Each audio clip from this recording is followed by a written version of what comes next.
नमस्कार मित्रांनो, स्वागत आहे तुमचं नितेश एज्युकेशन फर्ममध्ये. आजच्या व्हिडिओमध्ये आपण भारतीय राज्यव्यवस्था इंडियन पॉलिटीच्या मूलभूत हक्क फंडामेंटल राईट्स या व्हिडिओमध्ये आपण डिस्कस करणार आहोत. या व्हिडिओमध्ये आपण फंडामेंटल राईट्स बघू, त्यांचा इतिहास बघू, संवैधानिक तरतूद काय आहे ते बघू आणि समानतेचा अधिकार कलम 14 ते 18 हा मूलभूत हक्कांचा पार्ट 1 आहे. पार्ट 1मध्ये आपण समानतेचा हक्क बघू कलम 14 ते 18. चला सुरुवात करू आजचा व्हिडिओ. आता भारतीय जे मूलभूत हक्क आहे त्यांची घटनात्मक तरतूद काय आहे, तर घटनेचा भाग 3 आणि कलम 12 ते 35 हे कलम 12 ते 35 आहे, पण आपण रिअलिटी बघितलं तर कलम 14 ते 35मध्ये फंडामेंटल राईट्स दिलेले आहेत. कलम 14 पासून स्टार्ट होतात समानतेचा अधिकार आणि कलम 35पर्यंत आहेत. 6 प्रकारचे मूलभूत हक्क आहेत. आता जेव्हा भारतीय संविधान लागू झाला तेव्हा 7 प्रकारचे मूलभूत अधिकार होते. त्यापैकी संपत्तीचा अधिकार तो 44व्या म्हणजे 44वी घटना दुरुस्ती करून ते कॅन्सल करण्यात आलं होतं 1978मध्ये. आणि त्यानंतर फक्त 6 प्रकारमध्ये मूलभूत हक्क आहेत. भारतीय मेगा कार्टा म्हणतात याला. हा विचारू शकतात की भारताची मेगा कार्टा कशाला म्हणतात. आता ऑप्शनमध्ये देतील मूलभूत अधिकार, जे मूलभूत कर्तव्य आहे ते देतील, तर त्याचं उत्तर काय असेल, मूलभूत अधिकार. अमेरिकेचं बिल ऑफ राईट्स जे 1948मध्ये आलं होतं त्याचा प्रभाव या मूलभूत हक्कावर आहे. आता मूलभूत जेव्हा भारतीय संविधानाची निर्मिती होत होती तेव्हा मूलभूत हक्क समितीचे अध्यक्ष कोण होते. मूलभूत हक्क समिती हा विचारू शकतात. तर त्याचे जे अध्यक्ष होते ते होते नेहरू, हे आपले पटेल, सरदार वल्लभभाई पटेल हे त्याचे अध्यक्ष होते मूलभूत हक्क समिती. आणि उपसमितीचे अध्यक्ष होते जी.बी. कृपलानी. हे लक्षात ठेवायचे. मूलभूत हक्क समितीचे अध्यक्ष होते पटेल, सरदार वल्लभभाई पटेल, आणि उपसमितीचे अध्यक्ष होते कृपलानी, हे लक्षात ठेवायचे. आता कलम 12 बघू. कलम 12मध्ये काय दिलं आहे, तर राज्यसंस्थेची व्याख्या दिली आहे. आता मूलभूत हक्क म्हणजे काय, नागरिकाला मूलभूत जीवन जगण्यासाठी जे हक्क पाहिजे असतील त्यांना म्हणतात मूलभूत हक्क. आता कलम 12मध्ये काय आहे, जे आपले फंडामेंटल राईट्स आहे ते आपल्याला कोणाकोणाकडून प्राप्त होणार आहे, कोणकोणती राज्यसंस्था आपल्याला प्राप्त करून देणार आहे, त्यांची जी डेफिनेशन ती कलम 12मध्ये दिली आहे. त्यामध्ये काय काय असतील, भारत सरकार आपल्याला मूलभूत हक्क देतील. घटनात्मक राज्याचे शासन, जे राज्य सरकार आहे त्यांच्याकडून आपल्याला मूलभूत हक्क प्राप्त होतील. भारताच्या राज्य क्षेत्रात येणारे सर्व स्थानिक प्राधिकारी ते आपल्याला देतील. आणि चौथा काय, भारत सरकारच्या नियंत्रणाखाली सर्व स्थानिक प्राधिकरणे, गव्हर्नमेंटच्या अधिकाराखाली जे जे प्राधिकरणे किंवा सरकार किंवा जी संस्था येणार आहे, ऑर्गनायझेशन येणार आहे, ते आपल्याला मूलभूत हक्क देणार आहे, त्यांच्याकडून आपण मूलभूत हक्क घेऊ शकतो. आता कलम 13मध्ये काय दिलं आहे, जर तुमच्या मूलभूत हक्कांचं उल्लंघन झालं असेल तर तुम्ही कलम 32 अनुसार किंवा कलम 226 अनुसार उच्च न्यायालय आणि 32 अनुसार सर्वोच्च न्यायालय जाऊ शकतात. याला न्यायालय हे फंडामेंटल राईट्सच्या विरुद्ध जाऊ शकतात.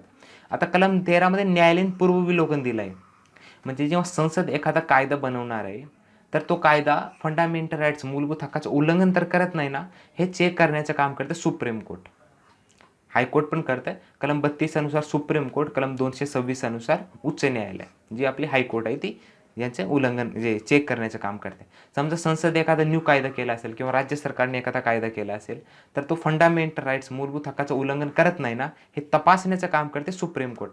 आणि त्यालाच म्हणतात ज्युडिशियल रिव्ह्यू, न्यायालयीन पूर्वविलोकन. जर तो कायदा फंडामेंटल राईट्सचं उल्लंघन करत नसेल किंवा संविधानाचं उल्लंघन करत नसेल तर तो चालत राहतो. आणि नंतर तो उल्लंघन करत असेल कॉन्स्टिट्यूशनचे तर सुप्रीम कोर्ट त्याला रद्द करते. त्याला म्हणतात न्यायालयीन पूर्वविलोकन. आता कलम 14 ते 35 मध्ये फंडामेंटल राईट दिले आहेत. आता आपण थोडा त्यांचा इतिहास बघू आणि नंतर 14 पासून सुरुवात करू. भारतीय संविधानाचा मूलभूत हक्क. कलम 14 ते 32 दरम्यान मूलभूत हक्कांचे वर्गीकरण 7 गटात करण्यात आले होते. मी तुम्हाला सांगितलंय 44व्या घटना दुरुस्तीनुसार 1978मध्ये त्या 6व्या क्रमांकाचा जो संपत्तीचा अधिकार होता त्याला जो फंडामेंटल राईटवरून त्याला संविधानिक अधिकार करण्यात आले आहेत, हे लक्षात ठेवा. 44वी घटना दुरुस्ती लक्षात ठेवायची, कधी झाली 1978मध्ये. आणि आता फक्त 6 जे आपल्याला संपत्तीचा जो अधिकार आहे तो वर्गवण्यात आला आहे. आता फक्त 6 गटात त्याचं वर्गीकरण आहे. 7वा गट कॅन्सल करण्यात आला आहे. आता पहिला गट काय, समानतेचा हक्क दिला आहे आपल्याला कलम 14 ते 18मध्ये. समानतेचा अधिकार हे जोड्या लावला कधी कधी विचारतात. समानतेचा अधिकार कलम 14 ते 18. स्वातंत्र्याचा हक्क कलम 19 ते 22. हे आपण डिटेलमध्ये पुढे बघणार आहोत. फक्त तुम्हाला मी कुठले ते 6 घटक आहे ते सांगतोय. समानतेचा हक्क कलम 14 ते 18. स्वतंत्रतेचा हक्क कलम 29 ते 22. शोषणाविरुद्ध हक्क कलम 23 आणि 24. धर्मस्वातंत्र्याचा हक्क कलम 25 ते 28. धर्मस्वातंत्र्य कधी 25 ते 28 कलम. सांस्कृतिक व शैक्षणिक हक्क हे अल्पसंख्याकांसाठी आहे, कलम 29 आणि 30. आणि संपत्तीचा हक्क जो कलम 31 मध्ये, संपत्तीचा हक्क कलम जे 31A होती, 31A मध्ये संपत्तीचा हक्क होता, तो कॅन्सल करण्यात आला. म्हणजे 7वा घटक कॅन्सल करण्यात आला आणि कलम 31A कॅन्सल करण्यात आला. पण 31 आहे, म्हणजे 31A कॅन्सल झालाय, पण 31A आहे. 44व्या घटना दुरुस्तीने वगळण्यात आला, हे लक्षात ठेवायचे. हाच जो संपत्तीचा अधिकार ते सांगितलाय ना. आणि घटनात्मक उपायांचा अधिकार 7वा कलम 32.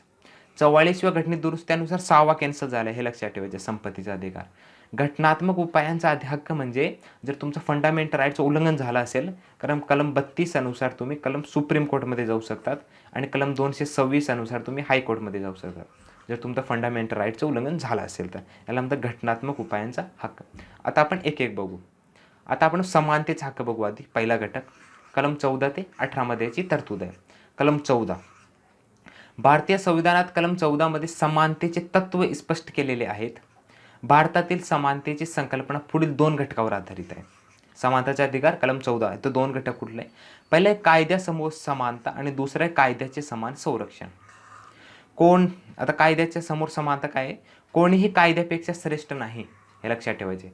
कोणीही कायद्यापेक्षा श्रेष्ठ नाही, हे कशात आहे? कलम 14 समानतेचा अधिकार. म्हणजे सर्वांना सेम कायदा लागू होणार, सर्वांना समान कायदा लागू असतील, याला म्हणतात rule of law. Rule of law. कोणीही कायद्यापेक्षा श्रेष्ठ नाही म्हणजे रूल ऑफ लॉ. सर्वांना समान कायदे असतील आणि कोणालाही विशेष अधिकार नाही. यामध्ये विशेष अधिकारामध्ये अपवाद असतील राष्ट्रपती आणि राज्यपाल. हे कलम 14ला जे तिसरा आहे, कोणालाही विशेष अधिकार नाही, त्यांना विशेष अधिकार आहे आणि त्यांना समान कायदे लागू होत नाही. कायद्याचे समान संरक्षणमध्ये काय? समान परिस्थितीत समान वागणूक भेटेल, समान लोकांना समान कायदा असेल आणि असमान लोकांना भिन्न कायदा असेल, हे लक्षात ठेवा. या असमान लोकांमध्ये काय? अनुसूचित जाती, जमाती, अजून अनुसूचित जाती, जमाती, बालक आणि महिला. असमान परिस्थिती म्हणजे त्यांना वेगळे कायदे असतील.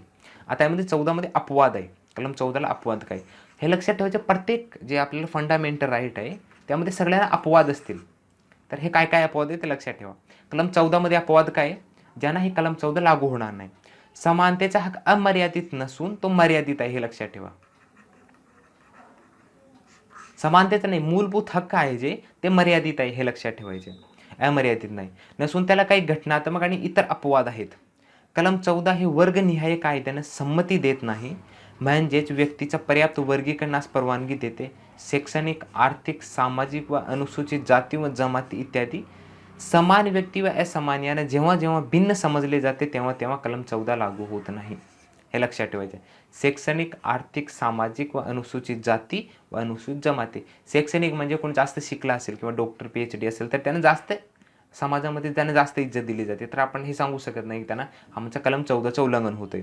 जर कोण डॉक्टर असेल, आर्थिक, सामाजिक, समाजसुधारक असतील, अनुसूचित जाती व जमातीचे लोक, त्यांना कलम 14 लागू होत. म्हणजे काय काय परिस्थितीत असमान जर वागणूक भेटली असेल तर कलम 14 लागू होत नाही, हे लक्षात ठेवायचं. चला नेक्स्ट. समानतेच्या अधिकारामध्ये कलम 15 आहे. धर्म, वंश, जात, लिंग किंवा जन्मस्थान या कारणावरून भेदभाव प्रतिबंध करण्यात आला आहे. धर्म, वंश, जात, लिंग आणि जन्मस्थान यानुसार भेदभाव केला जाणार नाही. यामध्ये उपकलम आहेत. 15.1 राज्यसंस्था नागरिकाबाबत केवळ धर्म, वंश, जात, लिंग किंवा जन्मस्थान या कारणावरून भेदभाव करणार नाही. हे कशात आहे? कलम 15 मध्ये. कलम 14 समानतेचा अधिकार, त्यामध्ये समानता दिली आहे सगळ्यांना. आणि यामध्ये काय आहे? धर्म, वंश, जात, लिंग यानुसार भेदभाव करणार नाही. यामध्ये आपण अपवाद आहे बघा, कारण की फंडामेंटल राईट जे आहे ते मर्यादित आहे, अमर्यादित नाही. केवळ राज्यसंस्था इतर कारणाच्या आधारे भेदभाव करू शकते, म्हणजेच प्रतिकूल ठरणारा भेदभाव राज्यसंस्था करणार नाही, पण अनुकूल ठरणारा भेदभाव करू शकते. उदाहरण समान आरक्षण. समानतासाठी आरक्षण दिलं आहे म्हणजे तुमच्या कलम 14 किंवा 15चं उल्लंघन झालं नाही, हे लक्षात ठेवा. आरक्षण समानता प्रस्थापित करण्यासाठी आहे. आता इथे बघा, राज्यसंस्थेला काय अधिकार देण्यात आले आपण पाठी बघू. असमान लोकांना भिन्न कायदा असेल, हे लक्षात ठेवा. समान कायदा समान लोकांना लागू असेल आणि कोणालाही विशेष अधिकार नाही. समान लोकांना समान कायदा. इथे अपवाद काय काय आहे? जर आरक्षण दिलं असेल म्हणजे तुम्ही हे सांगू शकत नाही की तुम्ही आरक्षण दिलंय तर आमचं कलम 14 आणि 15चं उल्लंघन होतोय, तर कलम 14 किंवा 15चं उल्लंघन होत नाही. तर आरक्षण दिलं जातं एकतर धार्मिक तर दिलं जात नाही, पण जाती, लिंग, जाती आधारावर SC ST ना जाती आधारावर आरक्षण भेटलंय. आणि जर तुम्ही धर्म, वंश, जात, लिंग आणि तुम्ही आर्थिक आरक्षण ऐकलं असेल कधी, आर्थिक आरक्षण, आर्थिक निकषावर आरक्षण भेटलं असेल तर OBC, other backward class, not caste. ओबीसीचे फुल फॉर्म काय आहे? Other backward class. यांना आर्थिक इकॉनॉमी बॅकग्राऊंडवर त्यांना आरक्षण भेटलं आहे. तर त्यांना आरक्षण दिलं आहे, तर तुम्ही हे सांगू शकत नाही की तो आमचा समानतेचा अधिकार झाला आहे. 15.2 काय? नागरिकावर धर्म, वंश तेच आहे. जात, लिंग किंवा जन्मस्थान कारणावरून निसमर्थता निबंध अटी लादता येणार नाही. सार्वजनिक ठिकाणी जसे दुकान, हॉटेल, करमणुकीची जागा, सार्वजनिक विहिरी, रस्ते, सार्वजनिक उपरायांच्या जागा किंवा हक्कांचा वापर राज्य संस्था व सार्वजनिक संस्था विरोधात. आता इथे लक्षात ठेवायचे जी कलम 15 आहे, कलम 15.2 आहे, ही फक्त सार्वजनिक म्हणजे फक्त गव्हर्नमेंटला, जी राज्य संस्था कलम 12 मध्ये दिली त्यांनाच नाही, बल्कि खाजगी लोकांना पण लागू होते. लक्षात ठेवा, खाजगी लोकांना पण लागू होते. कलम 15 आणि कलम 21 जी आहे ती काय कलम 21 मधली काही पॉईंट जी खाजगी लोकांना पण लागू होतात हे लक्षात ठेवा. कलम 15.2 खाजगी लोकांना लागू होते आणि कलम 21 मधले काही घटक खाजगी लोकांना लागू होतात. खाजगी लोक आहे ते पण तुम्हाला दुकानात किंवा हॉटेल किंवा करमणुकीची जागा जे सार्वजनिक एरियामध्ये जायला थांबू शकत नाही.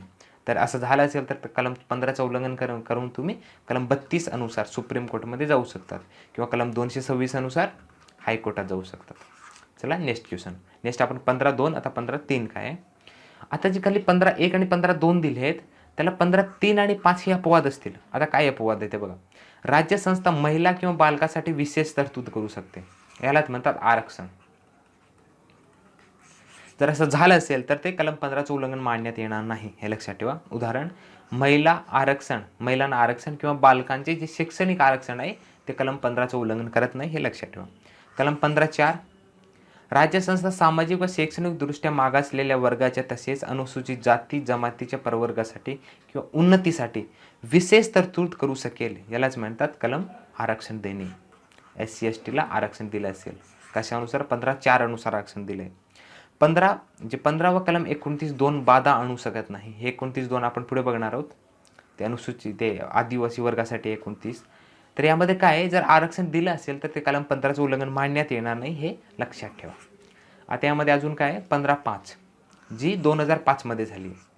तर अन्वय घटना दुरुस्ती झाली होती. या अन्वय कलमाचा समावेश करण्यात आला. 15.4 समावेश करण्यात आला.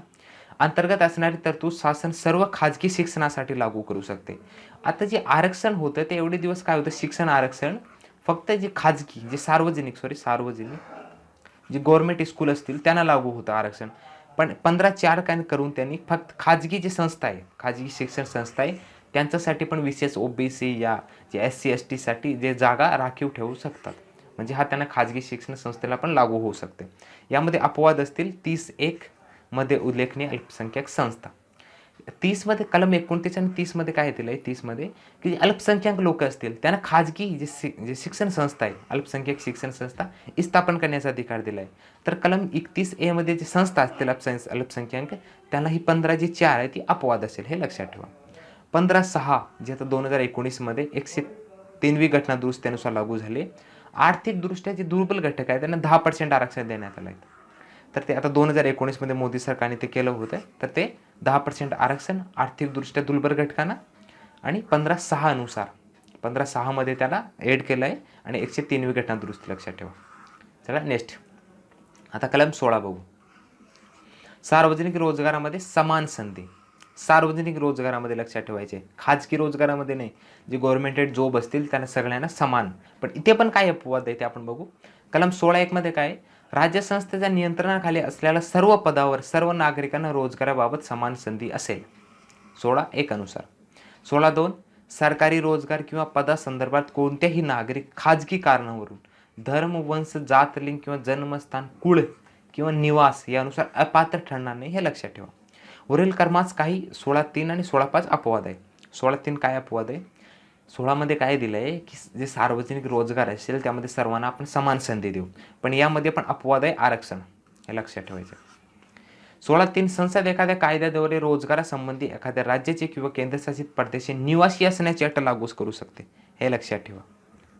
म्हणजे आता हा कायदा जो आहे तो आंध्र प्रदेशमध्ये लागू आहे. त्यासाठी 1957 मध्ये केंद्र सरकारने कायदा केला होता सार्वजनिक रोजगार निवासाची आवश्यक कायदा 1957. हा कायदा फक्त आंध्र प्रदेशमध्ये लागू आहे. म्हणजे आंध्र प्रदेशमध्ये जे गव्हर्नमेंट जॉब असतील तिथे आरक्षण, तिथे निवास असण्याची, तिथे म्हणजे मेन त्याचे डोमसाईल आरक्षण जे आंध्र प्रदेशची असण्याची अट आहे त्यांना. सार्वजनिक रोजगार निवासी कायदा 1957 फक्त आंध्र प्रदेशमध्ये लागू आहे. केंद्र सरकार किंवा राज्य सरकार तिथे निवासी असण्याची अट लागू करू शकते. आता यामध्ये अजून काय कलम 17 बघू आपण. कलम 14 बघितले आपण. आपण समानतेचा हक्क बघतोय कलम 14 ते 18. 14 मध्ये आपण समानता बघितली. कलम 15 धर्मवंश जात लिंग यानुसार भेदभाव नाही. कलम 16 मध्ये आपण आरक्षण बघितलं. गव्हर्नमेंट जॉबमध्ये सगळ्यांना समान अधिकार. आता आपण कलम 17 बघू. अस्पृश्यता नष्ट करण्यात आली आहे, हे लक्षात ठेवा. यानुसार अस्पृश्यता नष्ट करण्यात आलेली असून कोणत्याही स्वरूपातील अस्पृश्यता निषेध असेल किंवा कानूनी अपराध असेल. कलम 17 संबंधित केला कायदा अस्पृश्यता कायदा अधिकार 1955. जर याचं कलम 17चं उल्लंघन झालं असेल तर काय जे शिक्षा भेटते ती अस्पृश्यता कायदा 1955 नुसार भेटते आणि नागरिक हक्क संरक्षण कायदा 1955 दोन्ही कायदे एकाच वर्षातील आहे. यामध्ये 76 मध्ये बदल झाला होता. तर त्यांना शिक्षा भेटत असेल तर या दोन कायद्यानुसार भेटते. संसदेने 1-2 कायदे पारित केले होते अल्पसंख्याकांचे किंवा त्यांच्या संरक्षणासाठी. कलम 18 मध्ये काय आहे तर यामध्ये किताब बहाल जे होते ते रद्द करणे. राज्य संस्था कोणत्याही व्यक्तीस किताब बहाल करण्यात आलं नाही. यामध्ये अपवाद असतील लष्करी शैक्षणिक किताब, उदाहरण डॉक्टर, मेजर आणि जनरल. नाव पुढे जे डॉक्टर लावतात, मेजर लावतात किंवा जनरल लावतात हे त्याला अपवाद असतील. आता किताब म्हणजे काय, आधी जे राजा होते त्यांनी किताब दिलं होतं लोकांना. जसे राजा राममोहन राय तर त्याने ही राजा होती ही पदवी होती, त्यानं किताब बहाल केलं होतं. जसं अजून काय होतं पंडित जे पंडित बरोबर आहे राजा राममोहन राय यांनी राजा ही पदवी होती. राजबहादूर काही समाज सुधारकांना जी पदवी दिली होती समाज सुधारकांना, तर ती पदवी कलम 18 नुसार कॅन्सल करण्यात आली आहे. कारण की समानता, लोकांमध्ये समानता व्हायला पाहिजे म्हणून कलम 18 मध्ये जे किताब होते जसे राजा, राजबहादूर हे कॅन्सल करण्यात आलेत. याला जे भारतरत्न आहे ते पण अपवाद आहे, लक्षात ठेवा. भारतरत्न अपवाद आहे. डॉक्टर, मेजर जे शैक्षणिक किंवा लष्करी किताब असतील ते त्यांना जे आहे ते अपवाद असतील. या व्हिडिओमध्ये आपण काय बघितलं, समानतेचा अधिकार कलम 14 ते 18. हे जर तुम्हाला वाचायचे असेल किंवा रीड करायचे असेल तर खाली डिस्क्रिप्शनमध्ये तुम्हाला एक लिंक भेटेल. त्या लिंकवर क्लिक करून तुम्ही हे वाचू शकतात. आणि तुमचे काही डाऊट असतील तर तुम्ही खाली कमेंट बॉक्समध्ये मला विचारू शकतात. जर हा व्हिडिओ तुम्हाला आवडला तर व्हिडिओ लाईक करा, शेअर करा आणि असेच अजून व्हिडिओ बघण्यासाठी या चॅनलला सबस्क्राईब करा. आपण लवकरच भेटू पुढच्या व्हिडिओमध्ये. Thank you so much. जय हिंद, जय महाराष्ट्र.